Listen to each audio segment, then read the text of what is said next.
د بلخ ملي راډیو تلویزیون آمر مولوي محمد محمدي د دغه ولایت په کچه د خپلو فعالیتونو د دوام په اړه د خبرو پر مهال وویل چې تل یې هڅه کړې ده چې اغیزمن او کره معلومات وړاندې کړي او د افغانستان د اسلامي امارت پالیسي خپله دنده او مکلفیت ګڼي. همدارنګه د بلخ ولایت مرستیال مولوي نورالهادي ابو ادریس ملي راډیو تلویزیون د مسؤلینو او کارکوونکو د نه ستړي کیدونکو هلو ځلو ستاینه وکړه او ویل چې د بلخ ملي راډیو تلویزیون خبریالان او کارکوونکي شپه او ورځ په هر ډول شرایطو کې خپلې دندې ترسره کوي او د افغانستان د اسلامي امارت د مشرانو فعالیتونه په صادقانه توګه سرته رسوي.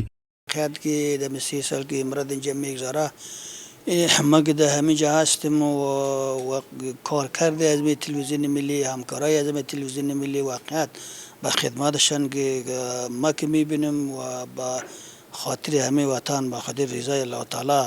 بسیار خدماتشان مفید و فایده‌مند است در دولت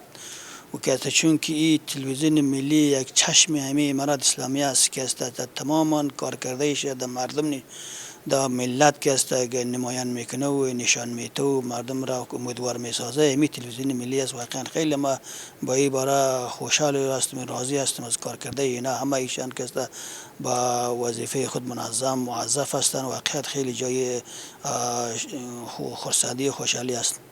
مرستیال والی د دوی د پراخو خدمتونو او هلو ځلو له امله د ستاینلیکونو په ورکولو سره د ټولنې د واقعیتونو په انعکاس کې د خبریالانو رول د پام وړ وباله او په دې برخه کې د هر ډول همکارۍ ژمنه یې وکړه.